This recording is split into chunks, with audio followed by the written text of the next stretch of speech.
Piyada səkisində avtomobil saxlamaq olmaz və buna görə cərimə oluna bilərsiniz. 60 manat 2 bal. Bəs piyadanın yolunda obyekt tikmək olarmı və bunun cəriməsi nə qədərdir?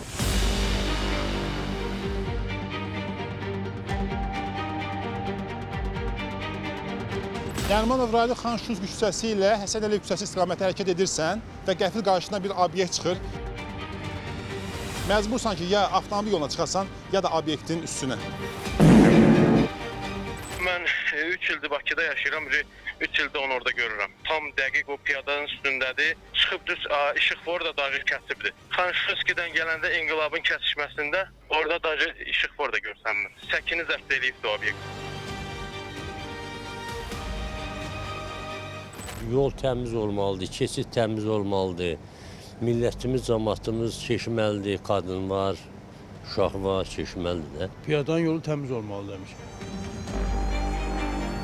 Piyada səkisində bu obyekti tikmək üçün vaxtında icazə kimin almısınız? Ruhsatlı sənədə hər şey var qardaşım. Əlbəttə hər şey var. Səkidə tikilməyib, səki buradan gəlir. Vətəndaşlar gəlir, bax fikirlərin gəlirlər, yollarını dəyişəcəklər. Obyekt cücüsü obyekti, 8 il obyektidir. Yəni oranın da sənədi sünədə hər şeydə var. Yəni hara getsən səki olsa hardasa fırlanmalısan da. İminiz bura problem oldu ki ya.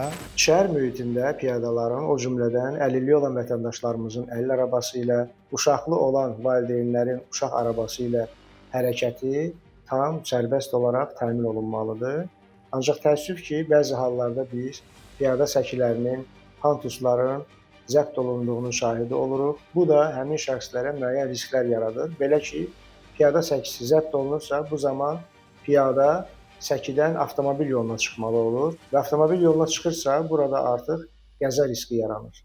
Tikinti işləri aparılmaqla səkilərin zəbt olunması, şəhərsalma və tikinti məcəlləsinə əsasən müfəssəl planın pozulması hesab olunur. İnzibati xətalar məcəlləsinin 394-cü maddəsinə əsasən belə əmələ törətmiş fiziki şəxslər 300 manatdan 500 manata qədər, vəzifəli şəxslər 1500 manatdan 2500 manata qədər, hüquqi şəxslər isə 15000 manatdan 25000 manata qədər cərimə oluna bilərlər. Məsələ ilə bağlı Nərimanov rayon Mənzil Kommunal Təsərrüfat Birliyindən bildirildi ki, sözü gedən tikili uzun illər öncə tikilib. Onun sökülməsi yalnız məhkəmə qərarı ilə həyata keçirilə bilər.